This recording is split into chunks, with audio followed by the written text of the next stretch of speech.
they catch me, they're gonna throw me back in the hospital, and they're gonna ask me 1,000 questions, and I'm not gonna be able to answer because I'm gonna sound crazy.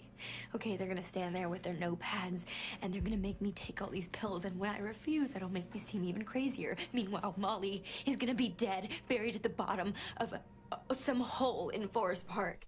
The 2012 film Gone. It follows the story of a young woman, played by Amanda Seyfried, who survived an abduction and fears her sister has been taken by the same perpetrator. His place to deposit his victims? Forest Park. The film correlates well historically, as in 1999, Todd Allen Reed abducted 3 prostitutes from the Portland area, whom he raped, strangled to death, and then deposited their bodies in Forest Park. Even as recently as November 2017, a 15-year-old girl's body was found shot to death, alongside a 23-year-old man, also shot, whom authorities believe abducted the girl and then killed her in a murder-suicide. Forest Park stands in the hills to the west-northwest of downtown Portland. If you've ever seen the city from the east and seen the hills in the background, you've seen Forest Park. The park was established in 1948 and covers over 5,000 acres of land. Despite being on the edge of this bustling city, locals love the park for its unending trails and the calm quiet that comes with a place that makes you feel like you're out in the middle of nowhere. It's a perfect place for a hike or a bike ride. Families and outdoor enthusiasts are out here daily, taking in all the massive outdoor oasis has to offer. But as with anything in this life, there's 2 sides to every coin. And for all the beauty and grandeur contained within Forest Park, there's a potential darkness as well. The sad truth is, rustic, secluded places such as this are convenient body dumping grounds, or, sometimes, convenient places to commit a crime itself. This occurred in one of its most gruesome forms in Forest Park on the night of November 26th, 1960.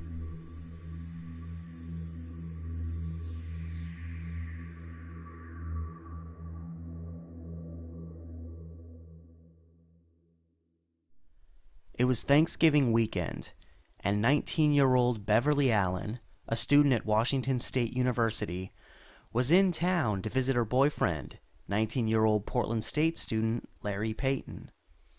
They had dinner at Peyton's home before making a trip to the recently opened Lloyd Center shopping mall. They were reportedly last seen in the downtown area by a Mike Adler who knew Larry personally. He saw the young couple near Broadway between 10:30 and 11:30 at night, the last time they were officially seen alive. It is also known, however, that the couple ultimately found their way to a dead-end gravel road, at the time known as Mountain View Park Road, that traveled into the heart of Forest Park. The following evening, November 27th, officers searching the area of the park for stolen and abandoned cars stumbled onto Peyton's 1949 Ford Coupe, still parked along Mountain View Park Road. Peyton was inside, slumped in the driver's seat. He had been stabbed 23 times, and a part of his skull had been caved in. His blood was everywhere. His blood-stained dress shirt had been removed, and his car door was wide open. He had mud splattered on his face, as well as the side of his door, suggesting a fight had occurred just outside his car.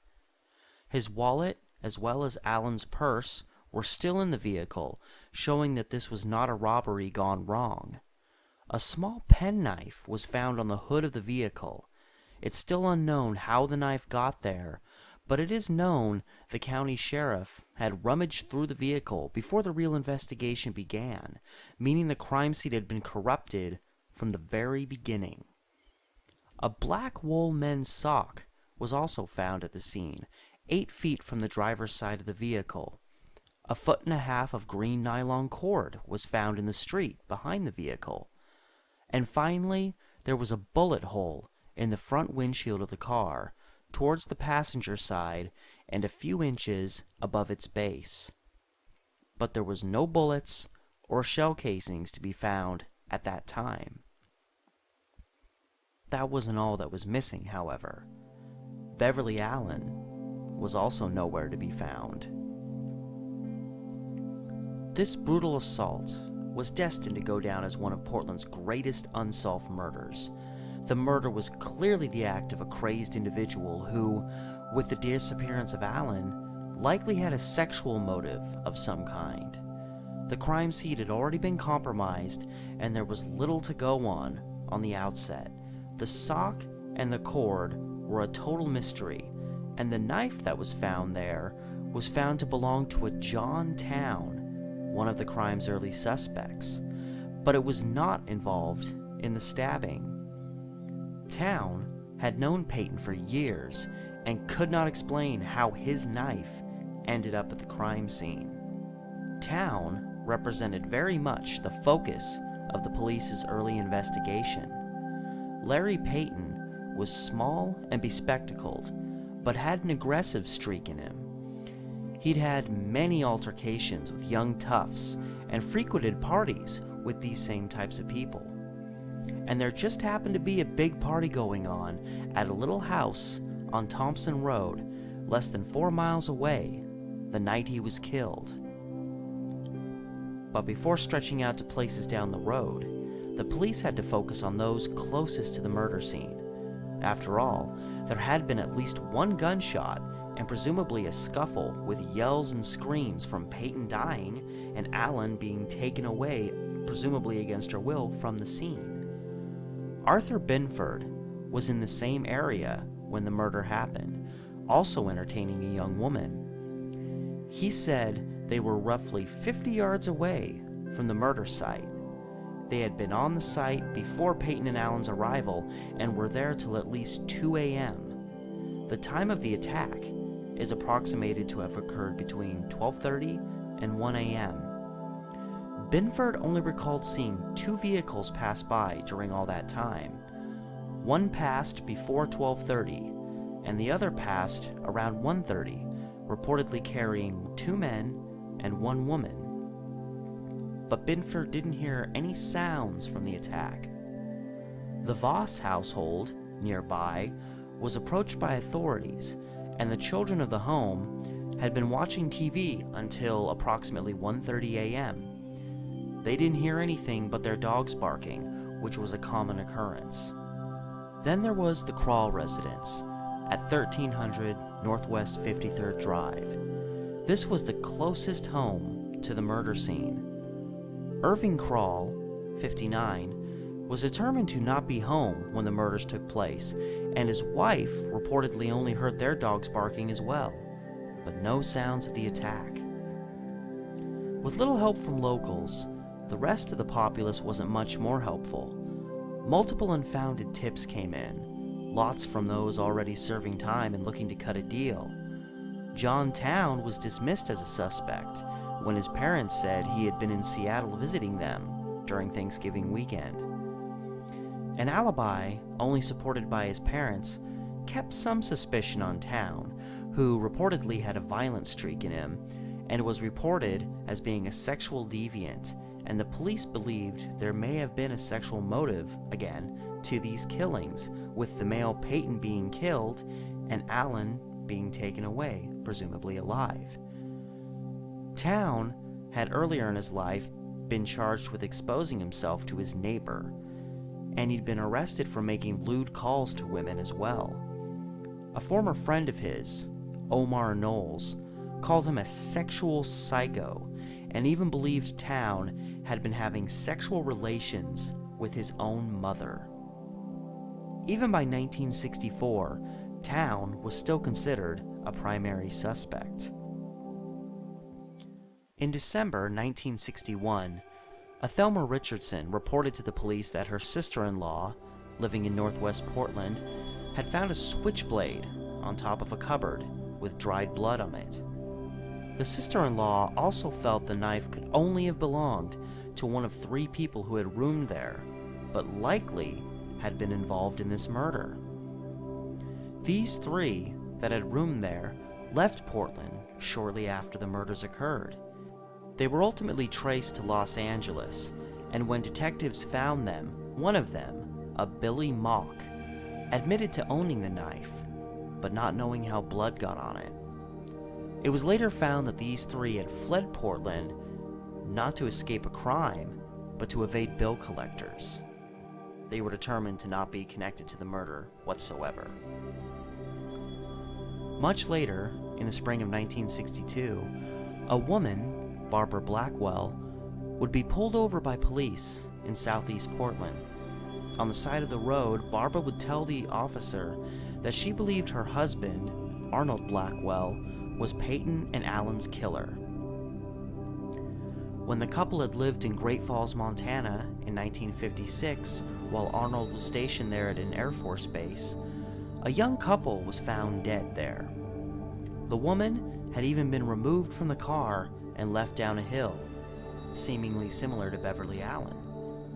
The Blackwells had only lived 5 blocks from the murder site, and Arnold would later be discharged from the Air Force, diagnosed as a paranoid schizophrenic. Barbara also stated that her husband was a rapist who happened to be out the night that Payton and Allen were killed. Arnold would later be checked out and found to be innocent of both murders, despite the wild fact that he'd lived in both these towns where similar murders had occurred less than 5 years apart.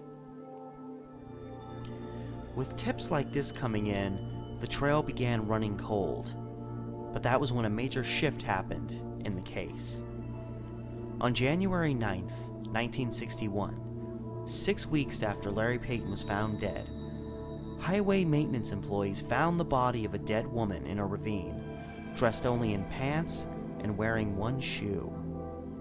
Oddly, she had 15 feet of green nylon cord shoved down her pants, similar to the cord found next to Payton's car at the crime scene. Her other clothes were scattered close by. This woman was later identified as Beverly Allen. She was found 40 miles west of Portland, near the small town of Timber. She had been raped and then strangled to death. Pubic hair, not belonging to her or Payton, had been found on her person. At her autopsy, Dr. William Lehman felt she had likely died only hours after Payton, and her body had been abandoned along the highway for a very long time. At the same time, however, authorities on site said her body would have been extremely easy to see from the highway, and yet she was left there for weeks before anyone found her. The amount of time Allen survived after this attack would remain a place of contention for years to come, and will be discussed more later. Allen's discovery, and more where she was discovered, brought on some new potential suspects. First, a young naval man named Wayne Buddy came into question. He went AWOL from his Astoria Naval Base on November 26th, the day of the murders.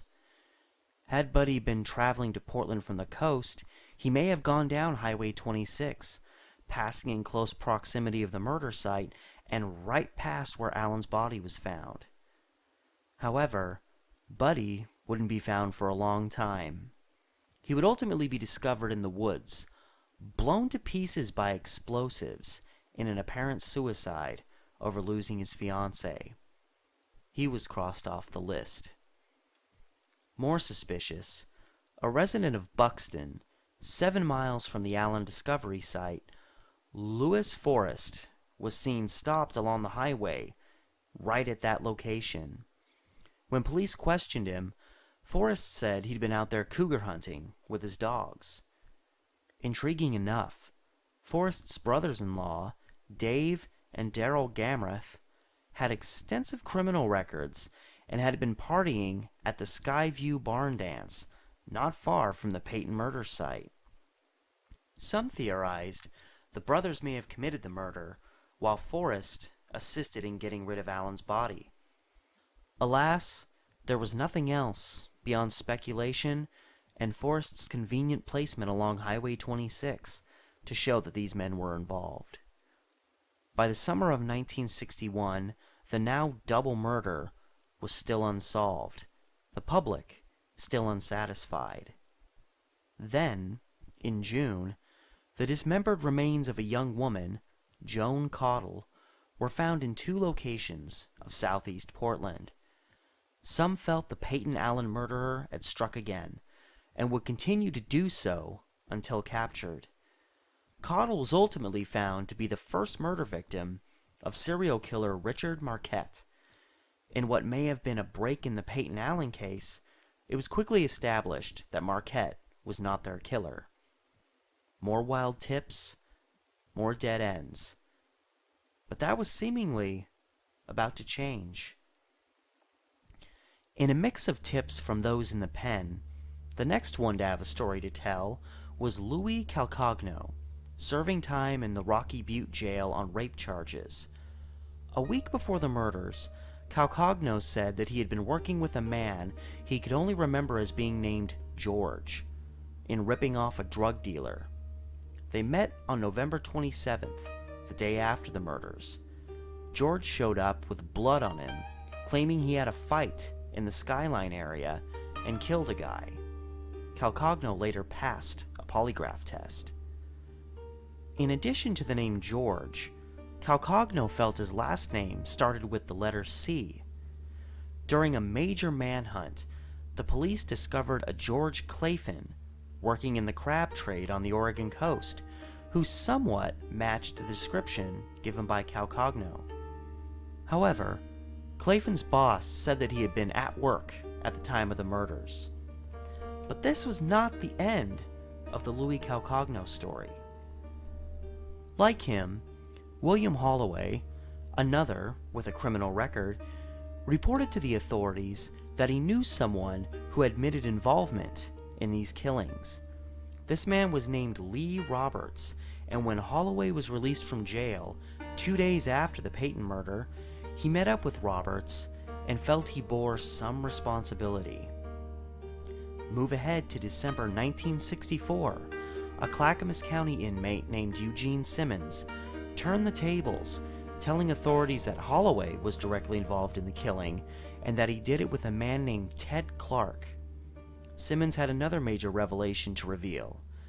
Ted Clark was driving a car with a boat tied to it, and the top of the boat had been tied off with green nylon cord, just like what was found at the murder scene and on Allen. When confronted with the Simmons story, Holloway changed his own story, saying when he got out of jail, he went to Lee Roberts' sister's house and saw a nude girl on a bed, her face all bloody, presumably Beverly Allen. He put the murder on Clark and Roberts, saying they were driving around looking for a score and happened upon Payton's '49 Ford. And finally, 4 to 5 days after Payton's murder, they took Allen into the basement of the house and strangled her to death. They then threw her body in Clark's car and ditched it along the highway. Next, authorities turned their attention to Clark, who denied knowing anything.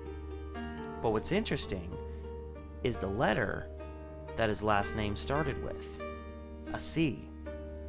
Clark was taken to a lineup for Louis Calcagno to see, and he immediately ID'd him as the George he had known. Clark's pubic hair was compared to the hair found on Beverly Allen and found to be microscopically the same. With Multnomah County District Attorney Des Connell needing to solve a double murder case over 4 years old, detectives began pressuring him to pursue indictments against Roberts and Clark. But Connell was not convinced. It was still just circumstantial. The ride got even wilder in May 1965 when William Holloway contacted detectives again to say he was having a meltdown and needed to tell the real truth. He then told authorities that after getting out of jail, he went to Lee Roberts' house where he saw Beverly Allen. He then admitted, in graphic, gruesome detail, his direct involvement in the brutal raping and strangulation of her. He also said that Ted Clark had not been involved at all. Holloway's sudden admission of guilt was hard to take. On one hand, why would he lie about such a thing? But at the same time, this was at least the third time he had changed his account of events. But instead of pursuing indictments, at least against Holloway and Roberts, D.A. Caudill began shifting gears. It was revealed that one of Allen's fingernails had broken off at the murder scene. To verify Allen's time of death, they had her casket unearthed to test that broken nail and used it as further evidence that she died only hours after Payton did. This, officially, blew the Holloway-Roberts story out of the water, since Holloway's story suggested that Allen lived for days after the attack on Payton's car. This, in effect, put the case back at square one, almost 5 years after the killings, and no fresh leads. By the beginning of the fall, 1966, the trail had run cold and was remaining that way. The lead detective on the case, Earl Sun, did an interview for the Oregon Journal regarding the case, asking to speak to anyone who might know what happened and to speak to them in confidence. The ploy seemed to work, as only weeks later, authorities received an anonymous letter from a woman later identified as Lorraine Jorgensen, who said she knew a man named Eddie Jorgensen, no relation, who admitted to being involved in a killing where a guy got murdered and that he went back later to wipe prints from the scene. It was theorized the wool sock found at the crime scene may have been used like gloves to wipe prints from the crime scene. This was not Lorraine Jorgensen's first time getting involved in the case. She had reported that she felt a next-door neighbor may have been the killer way back in 1961. She was found to be lying about this. But with Eddie Jorgensen, she was unrelenting, and, interestingly enough, these two met when Lorraine put her home up for rent so she could move. Eddie and his brother Carl convinced her to lower her monthly rate and, perhaps by coincidence, Eddie began sleeping with her. She would later say Eddie told her to stop wearing a certain perfume because it reminded him of another woman from Washington, like Beverly Allen, who he said he had sex with for a few days. When checking with Allen's college roommate, she said Allen mostly wore the perfumes Taboo and White Shoulders. Lorraine Jorgensen just happened to also wear these two types of perfume. While Lorraine Jorgensen, bit by bit, was painting Eddie Jorgensen as a new potential suspect, another inmate named Craig Cameron wrote a letter to authorities conveying a story about a young woman who admitted to his mother that she was there when Larry Peyton was killed and Beverly Allen was taken. She said she had been with 3 guys and they chased Peyton and Allen. She also claimed to be Peyton's ex-girlfriend, whom he had pushed aside for Beverly, and thus she expressed that Peyton, quote, got what he deserved, unquote.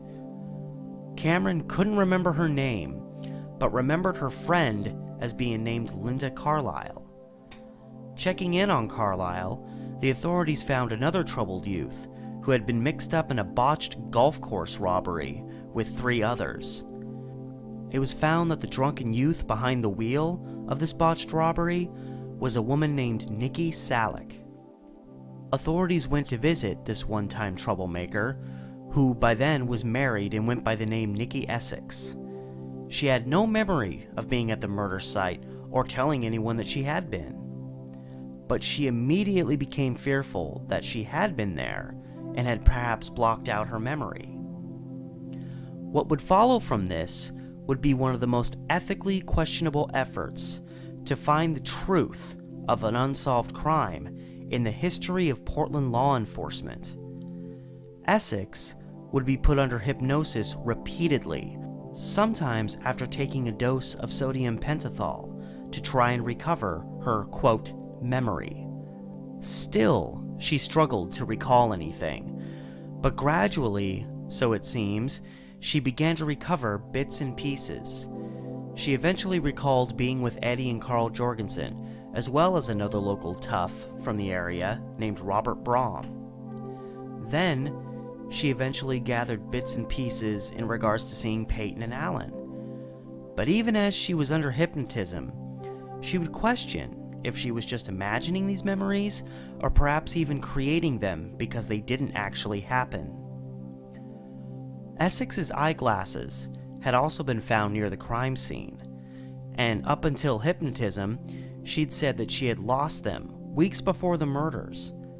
But now, through hypnotism, she admitted she had lost them while at the crime scene.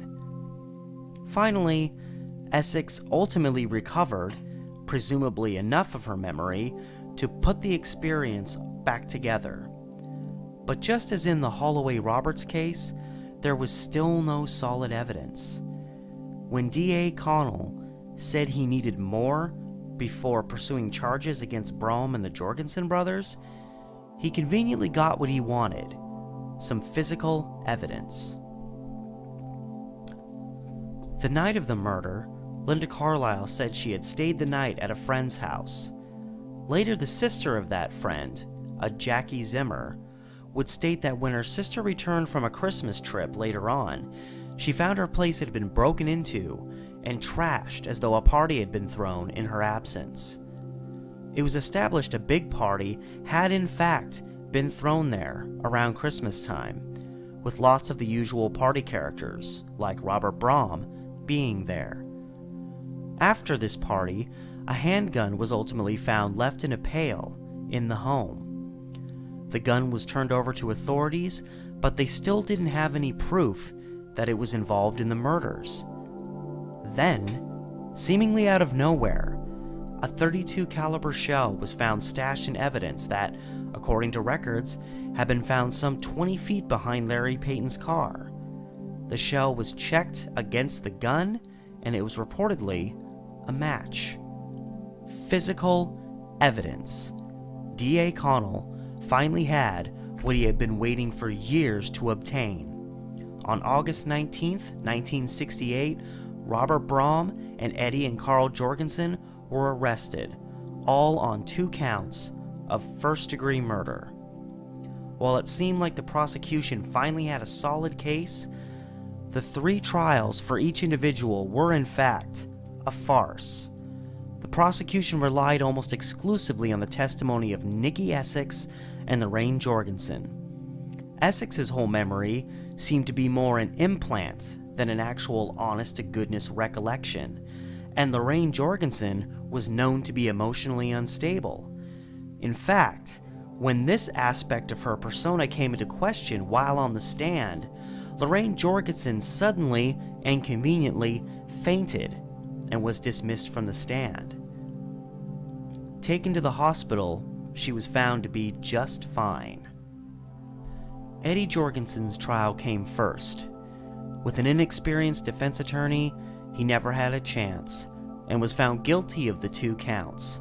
His sentence, life plus 25 years. But over the course of Eddie's trial, we got the first full story from Nicky Essex, the story that established the whole official case. The story she would tell at all 3 trials. She went to the party on Thompson Road that night. She then left with Brahm and Eddie to go on a beer run. On the road they encountered Payton and Allen and asked them to come to the party with them. When the 2 young lovers agreed, the 2 cars proceeded to street race back towards the house, at which time Payton ran the car Brahm was driving off the road. This was used as the motive for what would happen next. Brahm, Eddie, and Essex went and picked up another car, picking up Carl Jorgensen along the way. As they drove back towards the party, they happened to stumble onto Payton's car again. They chased the vehicle, and Payton turned into that dead-end road, forced ultimately to stop. The other car stopped as well, and Brome and the Jorgensens approached Payton. A fight broke out, and Essex claims she began running away at this point, thus she saw little of the actual fight. As she fled, she jumped in front of a car, hoping to get a ride. But it was just the same car she'd been in before, with Brome and the Jorgensens inside. Only now they had a fourth passenger, Beverly Allen. While Essex would ultimately eliminate this from her story while she was under oath, when she first discussed seeing Allen in the car, she expressed that Allen appeared to be enjoying herself. Enjoying herself? After her fiancé had just been brutally murdered? It's no wonder the prosecution didn't want this aspect of her story to come to light. But it was this account that got Eddie and Robert Brome life plus 25 sentences. In the case of Carl Jorgensen, he had a solid attorney named Chuck Paulson and multiple witnesses who said he didn't leave the party until after the murder had occurred. He was acquitted of all charges. Even decades after these trials, Nikki Essex is unsure of what really happened. She would be quoted as saying, "You don't know what it's like, spending your life wondering if you're crazy or not, wondering if you couldn't remember something that really happened, or if you remembered something that didn't." Chuck Paulson would later describe her, quote, memory recovery as a raping of her brain. It's readily accepted that the trials of Robert Brome and Eddie and Carl Jorgensen were a farce, an effort to save face with a murder case that had loomed unsolved for nearly a decade. District Attorney Caudill used and manipulated the system the best he could to get convictions so iron tight that Eddie's life sentence plus 25 years only lasted 3 years before he was willingly paroled in 1973. Robert Brome would then be paroled in 1977. Even the prison system clearly didn't believe that they were ever guilty in the first place. Officially, it seems the matter has been closed. These men are still regarded legally as the guilty parties. But as far as the rest of the world should be concerned, this is still an unsolved murder case. As far as the other possible suspects, it's intriguing to go back to the story of Arnold Blackman, whose wife Felt killed a young couple in Montana, as well as Payton and Allen. It was later learned that a serial killer named Edward Wayne Edwards not only also lived in Montana at the time of that murder, but lived less than 2 blocks from where the young couple had been slain. And who would have guessed? He also just happened to live in Portland when Larry Peyton and Beverly Allen were murdered. Not only that, investigators saw Edwards on the scene of the crime while they were examining the murder scene. Edwards even discusses this in his 1972 book, Metamorphosis of a Criminal, in which he deceptively presents himself as a reformed criminal. After being paroled from a Montana prison, he was sent to Portland to stand trial on another charge that he was also paroled for. In regards to the Payton and Allen murders, Edwards states the following. One evening, in November 1960, in a lover's lane on the west side of town, a boy was shot to death, and his girl companion was abducted. The crime was given extensive publicity. Many sightseers visited the scene of the crime. Since I had an appointment for a demonstration the following day in that part of town, I asked Johnny if he wanted to check out the area with me. Like everyone else, I too was curious. We were standing around, watching the policemen clean up the area, when one of the detectives began taking down the names and addresses of all the spectators and the types of cars they owned. Then the detectives advised us to go home. I decided I'd better call my probation officer and tell him of the incident, knowing that the police would be sure to check out all the names and addresses they'd collected. Edwards also had a bullet wound in his arm, and since at least one bullet was fired at the crime scene, Many have theorized if his wound resulted from that shooting. Edwards claimed that his wife had done it long before. He was reportedly never seriously considered as the killer at the time, even though in his book he tells of a jail meeting after he was arrested for pulling fire alarms around town, wherein multiple detectives and his own probation officer grilled him, accusing him of having some connection to the murder. After this, Edwards had his friend call the jail, posing as his probation officer, telling them his bail had been posted and, believe it or not, Edwards was released. He and his wife immediately fled Portland and days later were in Kentucky. To this day, Edwards is the prime suspect, at least in the eyes of the public. But in all fairness, aside from his presence at the crime scene later, which is suspicious, potentially his arm wound, his criminal reputation, and the fact that he fled town, which in all fairness could have also been just to escape a lengthier jail sentence in Portland, there was little else to say that Edwards was one of, if not the killer, of Larry Peyton and Beverly Allen. History has also given Edwards credit for some of the most notorious murders ever committed. He's been theorized to be the lipstick killer of 1946, the Black Dahlia killer, the Zodiac killer, the killer of Martha Moxley in 1975, and JonBenet Ramsey in 1996, and has even been called the real murderer in the Steven Avery case, the case discussed in the Netflix series Making a Murderer. Officially, he was proven to have murdered at least 5 people before his death in 2011 at the age of 77.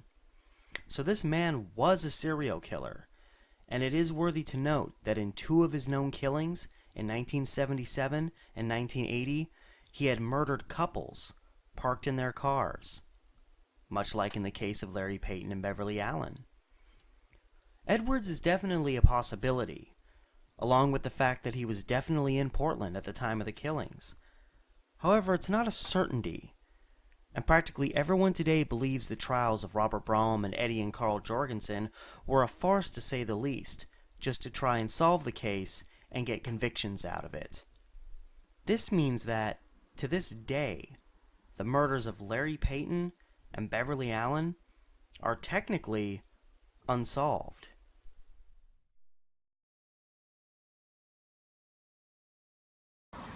Now, since the murder happened, the prevailing perception by law enforcement has always been one of 2 things. One, that Larry and Beverly were either chased or at least followed to the site where the attack occurred. And the other perception is that there were at least 2 people involved. One to murder Larry and the other to subdue Beverly while that was going on. Now, while that perspective has prevailed through the decades and is still believed by law enforcement, it was even believed by the detective who was in control of the case for years, I personally believe, after lots of reflection on the case and looking at whatever evidence is available and trying to make sense of it, I believe the murder actually went down a very different way. To me, the Rosetta Stone of this case is the placement of Larry Peyton's car.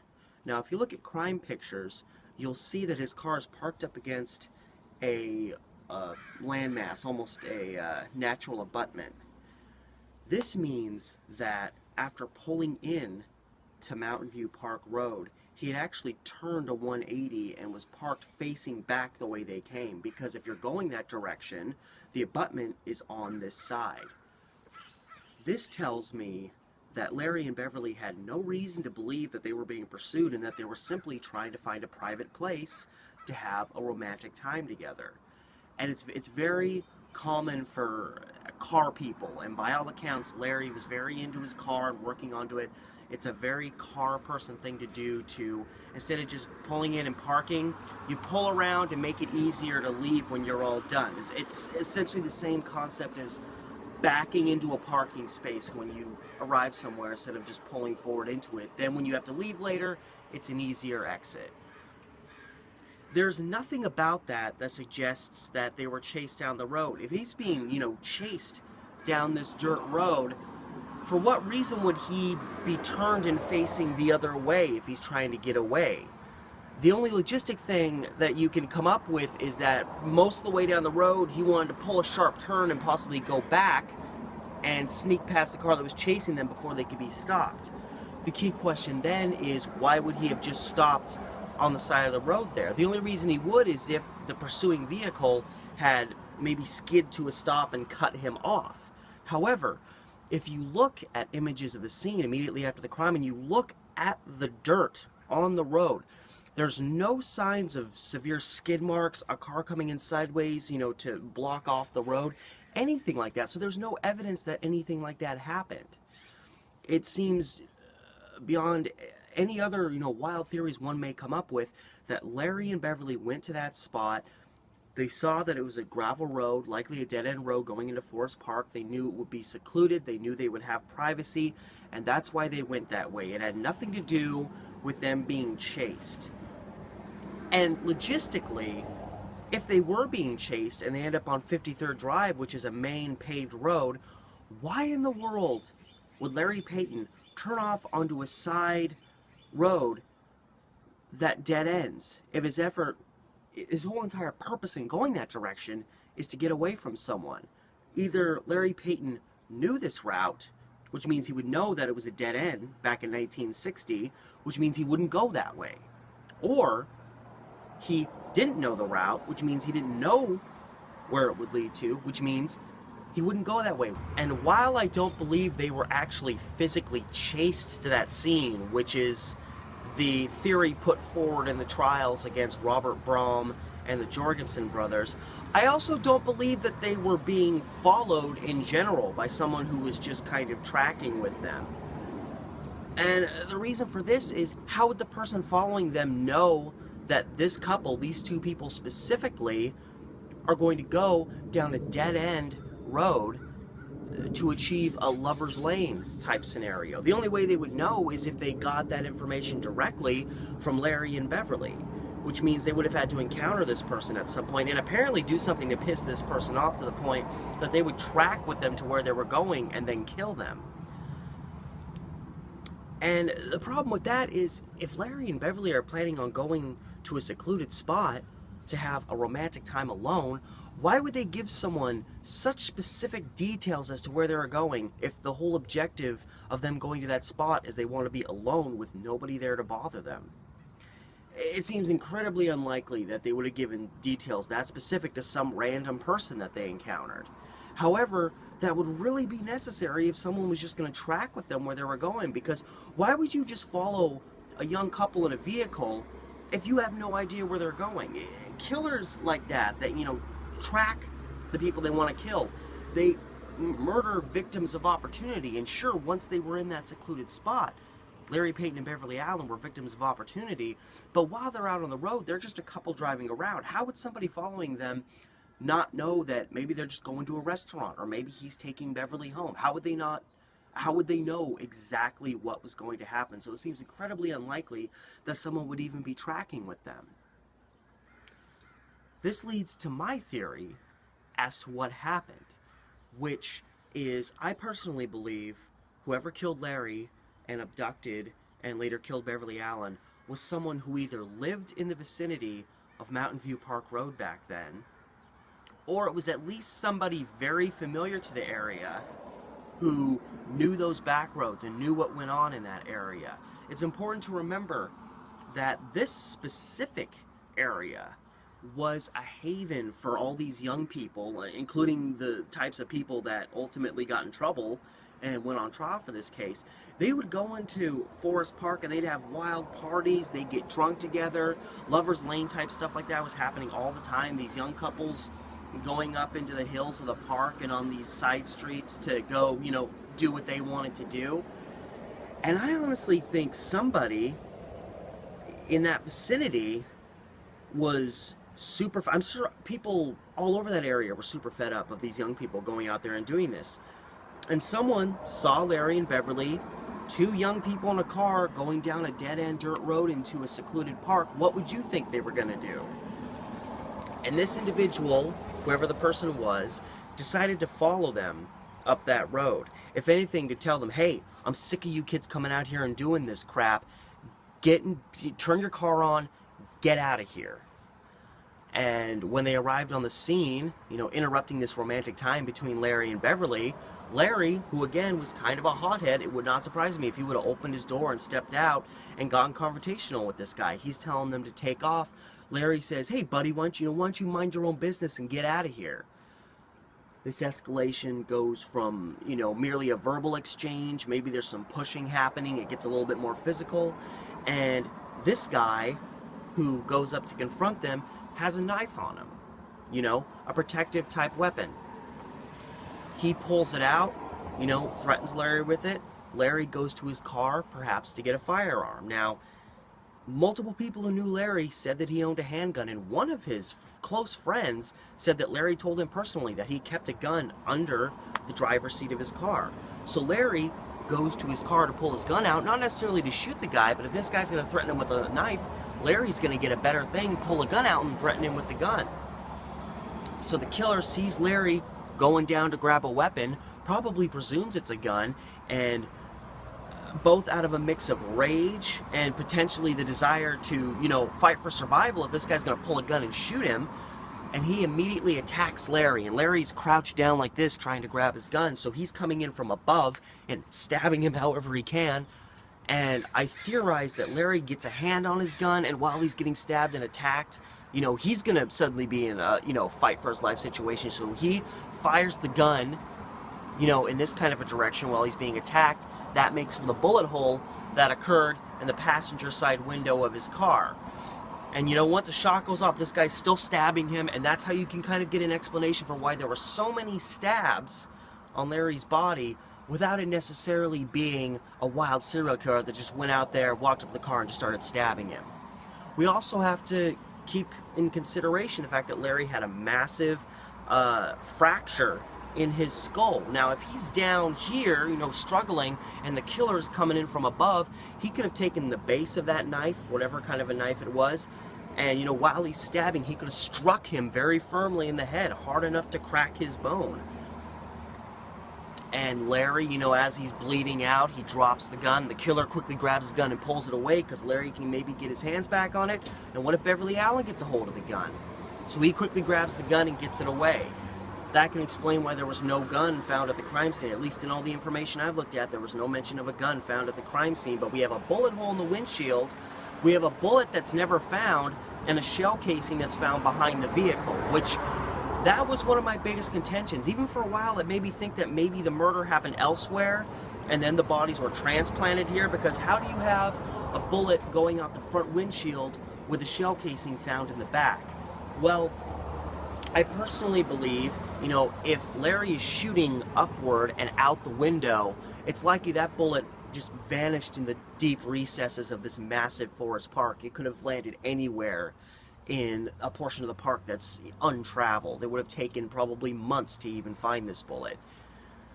And, the biggest deal for me for a while was that shell. How does a shell from a gun that once you fire it, it immediately ejects the shell, how does it end up 20 feet behind the car? Well, after thinking about it and the fact that this shell went rather unmentioned, it apparently wasn't found in the immediate aftermath of the crime scene, which you'd think it would be, it wasn't really brought into prominence until this gun was found in a pail at some woman's apartment that apparently the likes of Robert Brome and the Jorgensen brothers had been to. They find the gun, they want to connect it to it, and then suddenly they find this shell in evidence that apparently was found a few days after the killing, which is really strange. And suddenly they pull the shell out and they connect it with the gun, and it's a match. And that was what they used to finally arrest and arraign these three guys that I, and practically everybody else, think and pretty much know are innocent of the crime. So that makes me very suspicious that this shell was even remotely involved in the case. So that's how you explain that evidence. And as far as the other things of interest, the nylon cord, the sock that was found, it's really hard to say. Considering the fact that it's probable that lots of other people went up into this area and, you know, partied up there, did whatever. These things that were found, it's hard to say. Now, it is important to note that there was a bunch of cord found with Beverly Allen's body when she was discovered that matched very closely a little piece of cord that was found at the crime scene. It's hard to say that there's not a connection there. So did the killer have this cord? It seems very likely, but overall it's hard to say exactly what that means to the case. It's something you can just theorize about like anything else. And furthermore, I dismiss the necessity of having more than 2 killers there, because obviously, as my theory has shown so far, this was likely just one person who went up there and told them, hey, get the hell out, and it's something that escalated very quickly. I personally don't believe that this killer needed an extra person there to subdue Beverly Allen, because as I was looking at the crime scene pictures, Larry Peyton's car is parked right up against that kind of landmass, that abutment, again, if you will. And it's so close that literally his front passenger side fender is almost digging into it.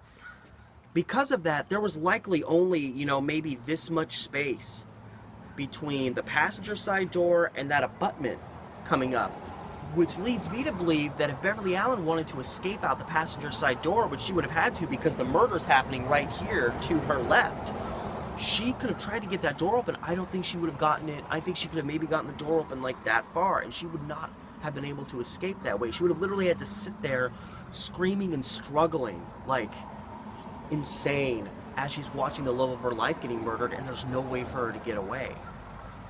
And at that point, once the killer has finished stabbing Larry Peyton, he can either just reach in and grab her and drag her over his body, or he's got the knife, he's got the gun, he can point her and say, hey, you, get out of the car now, and what's she gonna do? And that could have easily been how one guy was able to kill Larry Peyton and then abduct Beverly Allen. He could have taken her at gunpoint and said, you know, don't scream, don't run, don't do anything, or I'll kill you too. You know, 'cause she's a witness at this point. He may have even knocked her unconscious so she'd be quiet.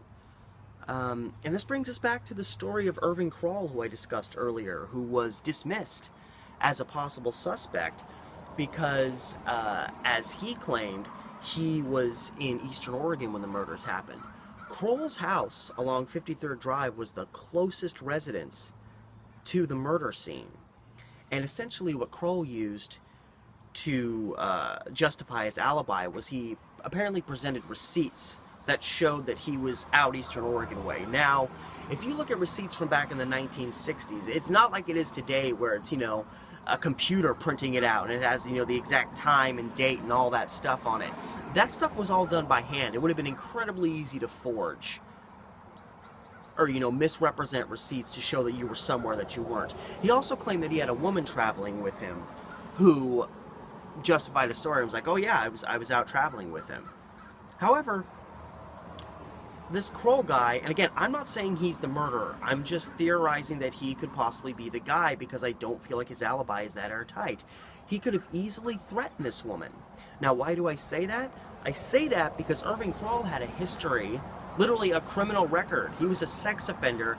There were multiple women that he literally threatened with violence if they did not have sex with them. He also had a record of illegally carrying a concealed weapon. So of course you can logistically think if he's going to go up to confront some people up in the dark, he might have a weapon like a knife on him. He was also a repo man. And any repo man will tell you they carry weapons for protection. I mean, when you're working a job where the main thing you do is take something away that is critical to people's lives, like their vehicle, they're going to have a weapon on them in case that person gets confrontational. So it's logistic if Irving Crawl is a guy, he's going to have a weapon on him as he goes to confront Larry and Beverly up the road. So with Irving Crawl, we have a guy that not only has a penchant for violence, but would anybody be shocked if a guy like that, after killing Larry Peyton and kidnapping Beverly Allen, would not sexually assault her? And again, Beverly Allen is found raped and then strangled to death. And logistically, whether it's Irving Crawl, who again is a local, who probably saw all this obnoxious stuff happening, he had dogs out in his front yard. And when his wife was interviewed on the case, she specifically said the reason they got those dogs was so they would have them there to protect their home, because there was always kids coming out creating problems and going out and drinking and raising a ruckus. So it's obvious that Crawl had an issue with these people coming up and doing that stuff around his property, and he lived right there. And again, whether it's him or anybody else in the world, logistically, if they get a hold of Beverly Allen and remove her from the scene, they would have had to hide her, you know, and then likely once she was murdered, she maybe was stored somewhere secret, maybe stored in a fridge or a freezer or something like that.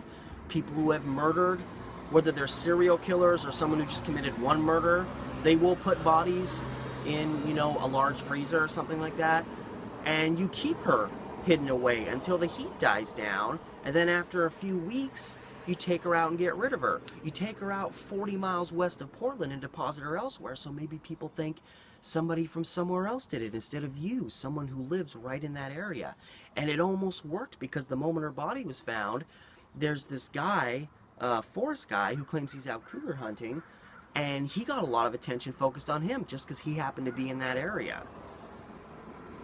And it's also important to remember that when Beverly Allen was found, you know, the presumption was she was killed very shortly after the murder of Larry Peyton, and that she'd been deposited out there along the roadside for a long time.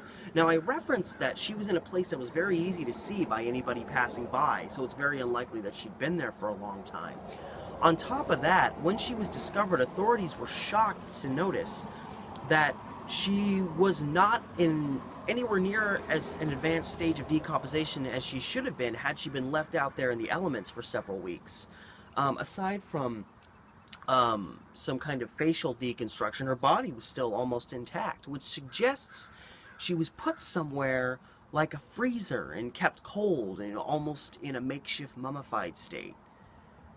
So that's kind of what I theorize happened with Beverly Allen. It would not surprise me at all wherever she was kept after the murders happened. It was probably somewhere pretty close to where the attack happened and Larry Peyton was murdered. It's also worthy to note, because the authorities and the people that, you know, the DA that tried to convict Brahm and the Jorgensens for this crime, they tried placing the murder before 1 a.m., and they actually dismissed a very significant eyewitness account. And all things considered, I believe the murder happened closer to 2 a.m., which is more deeper into the night. More people are asleep. Less people are going to notice. Less people are going to see the perpetrator when they go out there and commit this deed and then sneak Beverly Allen away. There was, and again, this was completely dismissed, not even brought up by the prosecution in those trials, who wanted the murders to happen earlier. There was a gas service attendant named Raymond Ward who claims to have seen Larry Peyton's car come in and get some gas. And he said there was a young guy and a young woman in the car. And again, this is somewhere around 1:30 a.m. And he sees our car pull up.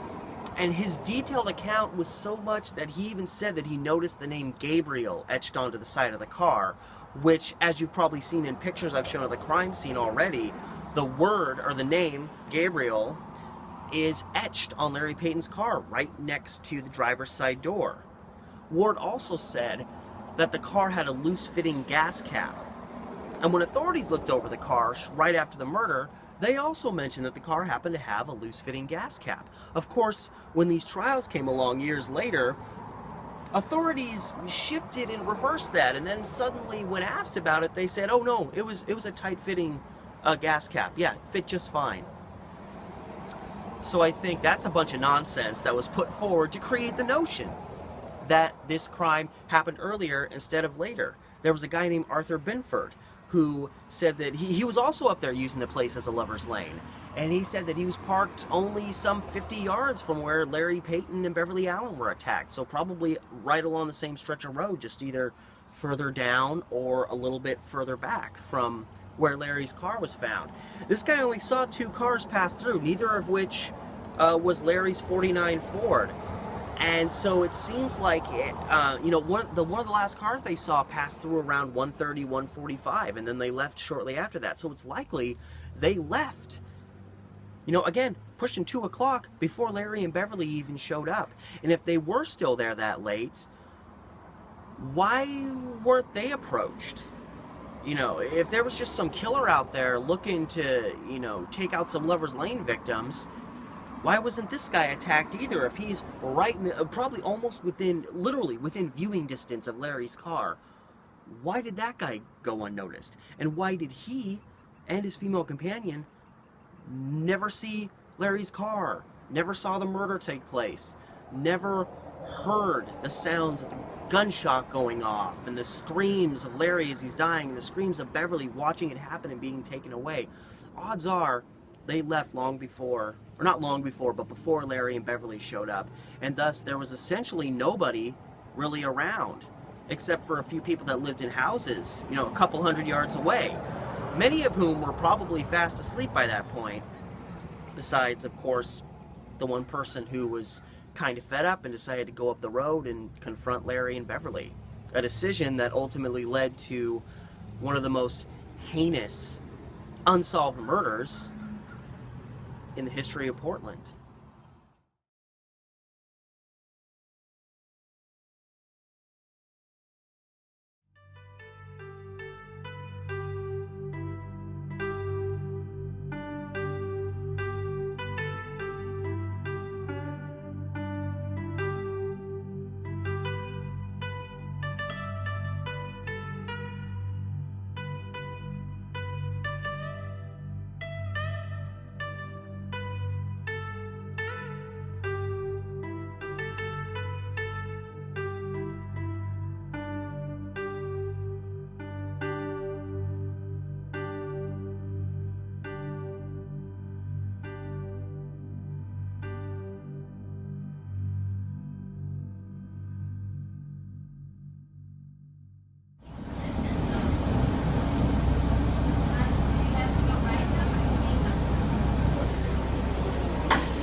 I'm now on the fringes of Forest Park with downtown kind of back behind me. And then here's the edges. I'm already at a fairly high elevation, but I need to cross over essentially the whole entire West Hill to get to the site where Larry Peyton and Beverly Allen were murdered.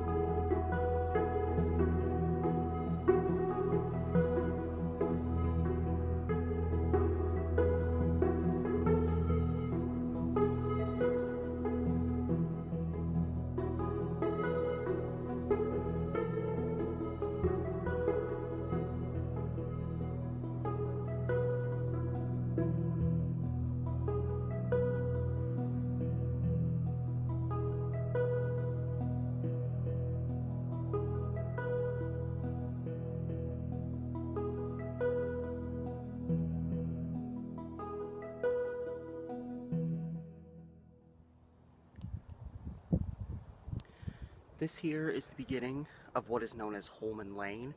It's actually technically I guess it's a fire trail, but it's also here for people to use to walk up and down.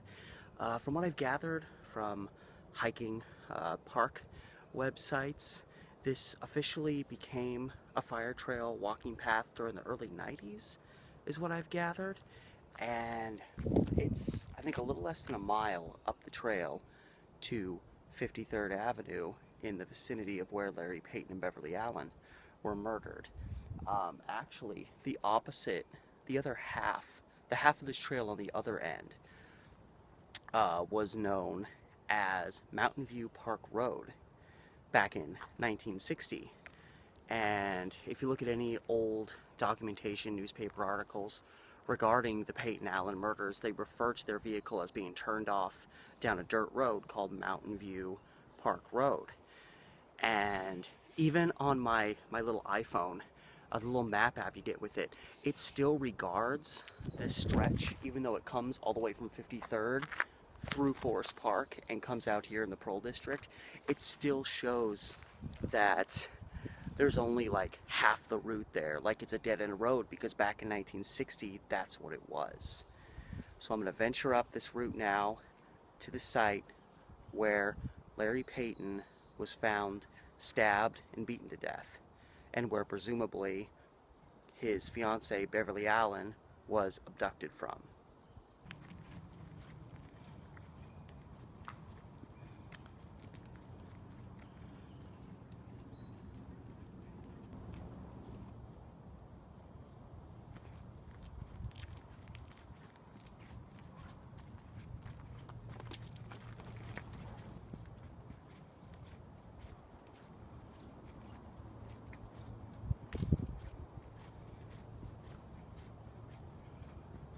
This is a very rough route. It is just straight uphill right from the get-go. But it's a very well-defined route. I'm wondering what this may have been back in 1960 if it didn't go all the way through from Mountain View Road. Based on where the little blue dot is and where they say the crime happened, theoretically, it was literally like right over this ridge. And I am completely out here alone. I haven't seen a single person since I started coming up this way. But as I'm getting much closer to where the official crime scene happened, the diagrams of the crime show that there was kind of an open area around where Peyton's car was parked. So maybe a turnaround, a good spot to pull off, I'm not sure, but I mean, here we are almost 60 years later, and I'm hoping there's going to be a big opening up here, but a lot can change in almost 60 years. And according to where my blue dots got me, I'm like right next to the site. So I am curious about this big open space behind me. My plan is I'm going to go up to 53rd Drive, which shouldn't be that far away. Officially, literally according to information posted right after the killings, they said that Peyton's car was found roughly 500 yards down Mountain View Park Road from its intersection with 53rd. So that's a little over a quarter of a mile. I'm gonna go to 53rd and then backtrack this way and use my mile distance counter on my iPhone, and I'm gonna get as close as I possibly can to the exact spot where these murders were committed. I didn't climb up all this hill for nothing. I think I'm finally approaching the end. Everything's beginning to open up out here. At the same time, it's kind of creepy.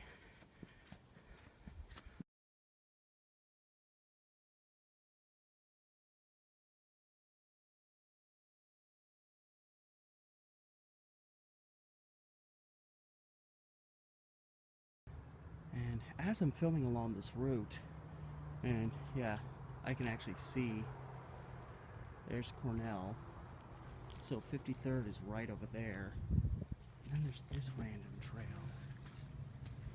Like, where does this go? Oh. Let's say you're something to hell. Your mother. I'm getting like really fucking weird vibes up in here. I haven't seen this trail marked at all. What's this? Here's some kind of something. It's just like a little man-made pond thing. Like, what was this? There's a tree growing out of it. I doubt that's what it was made for. It's banging up against this tree. Homestead of some kind. Oh, there's a bench. So, I mean, if this was just some weird, random, creepy trail, I'd hardly think, this is interesting. What the fuck is happening? Sorry, my phone wigged out. I don't know. I'm still wigged out by this trail. What the hell is this? I saw this. This, like, distracted me. What's this? We've got, like, a, square, triangle, circle. It's actually, like, padlocked there. And we've got bells here and bells here. That's at these, like, these, like, archway crossing, rounding, branches coming together, and there's that there. That makes me feel even more weird. Like, it's cool looking, but I'm like, is there some kind of, like, weird-ass ritual shit going on out here? I mean, it'd be a perfect spot to do it. I don't know about that. That makes me more uneasy. I'm like, is somebody watching me in the bushes right now? If you are, I'm not here to mess with you. I'm just kind of walking through Forest Park trying to have a good time and psyching myself out in the process.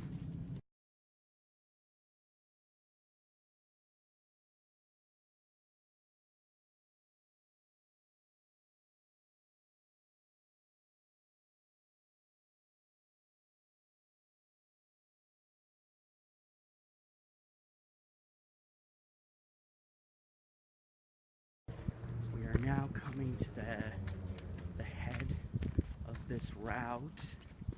So we're getting very close to what would be Northwest 53rd Drive.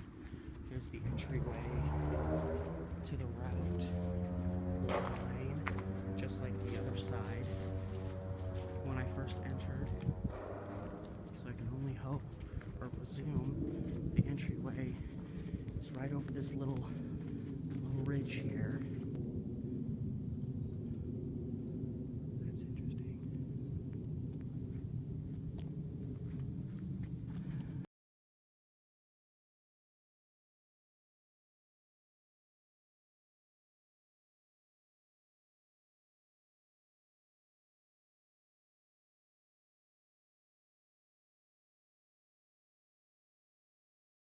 And it's very odd that, you know, in the discussion of this crime scene, that there's kind of sketchy outbuildings like that in this area. It's weird. This here is 53rd Drive. It passes through going downhill, wraps around that direction, and comes down to Cornell Road. Presumably, if they were coming from the downtown area, Larry Peyton and Beverly Allen would have come up 53rd this way, saw this route, which again was called Mountain View Park Road.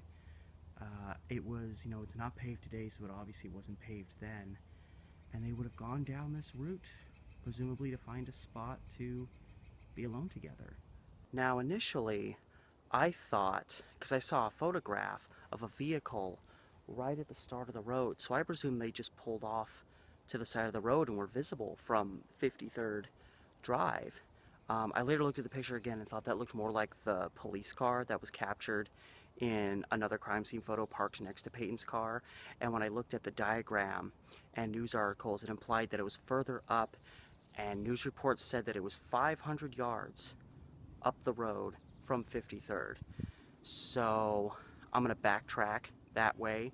I did the math, and 500 yards equals approximately 1,500 feet, which is the equivalency of 28 hundredths of a mile.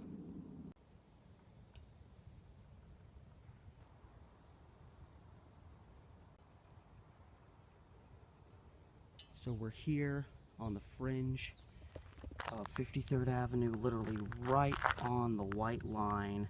So from here, I'm gonna count 28 hundredths of a mile, and that, you know, give or take 5, 10, 15, 20 feet will be the site where the murder occurred. Man, if only this sign was here back in 1960, maybe Larry and Beverly would have found another place to park. For all we know, might still be alive.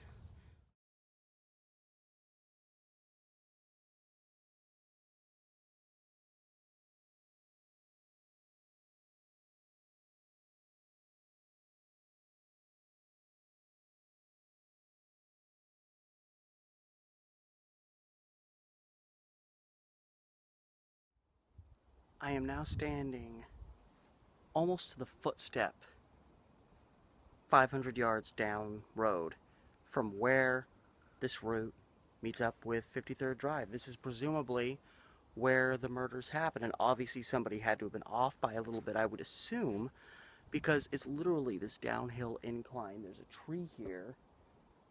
There's nothing really open. It's a little open right up here, so I'm wondering if maybe that's where it happened. Granted, it's, you know, I understand many years later, the terrain changes. You could barely get certain cars down this route now, but there would still be some semblances of what was once here in this area.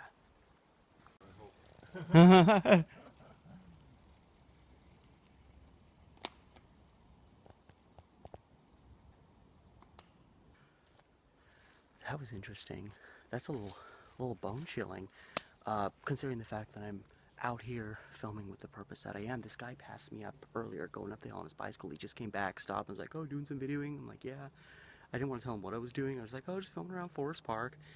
And he's like, "Yeah, I just got to the top and I'm with someone, and she didn't follow me up, so I hope she's okay." And he just went back down that way. So I'm thinking, like, in the context of thinking about Larry Peyton and Beverly Allen, that's, of course, the first thought that goes into my head is, I hope she's okay too.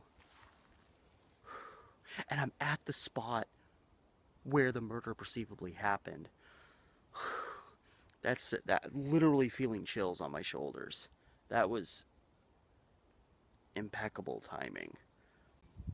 Here's an image of the aftermath. You can see the police vehicle facing the opposite direction of Larry Peyton's car, so thus presumably Larry pulled in, turned, and was facing the exit, so that when they leave, they'd be able to go straight forward. Another reason I don't think he was chased here is, why would you turn? Now, maybe he would have turned to try to, you know, turn around and escape and get around whoever was chasing him, but why would he stop then? And if you look at this area, you can see there's kind of an abutment that his car's pulling up close to, and there's some darkness, some trees behind him, and it almost looks like there's kind of a downhill incline with just a lot of trees in the background behind him. So if I lower that away, and you see this ahead, like maybe this was really the spot. Now, if you look up this way, walking back towards 53rd Drive, you'll notice that there's a fairly consistent downhill incline that goes all the way up there, and it's all downhill until you get to this spot up here where it momentarily levels off before, as you can see in the distance, begins dropping down again. And it just convinces me more and more that whoever killed them, if they killed them on this stretch of road, Peyton and Allen had no idea that this person was following them. And it opens up to all sorts of possible theories. Did the person they encounter, were they further down the road and they saw them and Peyton got a little nervous and turned around? You know, it's... So since it seemed like Larry Peyton's car was kind of firmly up against some rough edges, I would guess it would be very close to this spot where, like, the front fender of his car would have been, like, literally, I'm using my coat, like, almost right in here, like, right up against that spot. So his car in general would have just been, like, right in this kind of area. And then the officer's car was here. And then, you know, you look at some of these trees, they don't look that old, so it's understandable to believe that this road may be stretched off a little further this way. You know, since the route starts going downhill, this is actually a perfect spot. You know, if you're kind of coming down this route and looking for a private lover's lane spot, you've got this one spot here where the ground levels out. You go too much further down there, you may, you know, get stuck in the mud. There may not be any better spots than this. You're already over a quarter of a mile down the road there. This would be a smart spot to park and have a quiet romantic time together. Yeah, and I almost want to say I can make it out, but if you look through these trees, you can see, you can't really see it with the camera, but the home that was along this route, that again I believe was probably the Kroll home. you know, just a little ways through these trees and on the side of the hill there from here. And then there was another house not too far beyond here, and none of them heard the gunshot, the fighting, the scuffling, Larry Peyton probably screaming in agony for his life as he was being stabbed, Beverly Allen screaming watching her fiance die, Beverly Allen screaming as she's being grabbed and pulled forcibly from the scene. People that were in fairly close proximity to this area, and none of them heard a single element of the crime. And aside from the birds chirping right now, if you're out here with me, even now, 58 years later, a lot more people around here, a lot more traffic. It is dead quiet here. You could hear a freaking pin drop in this area.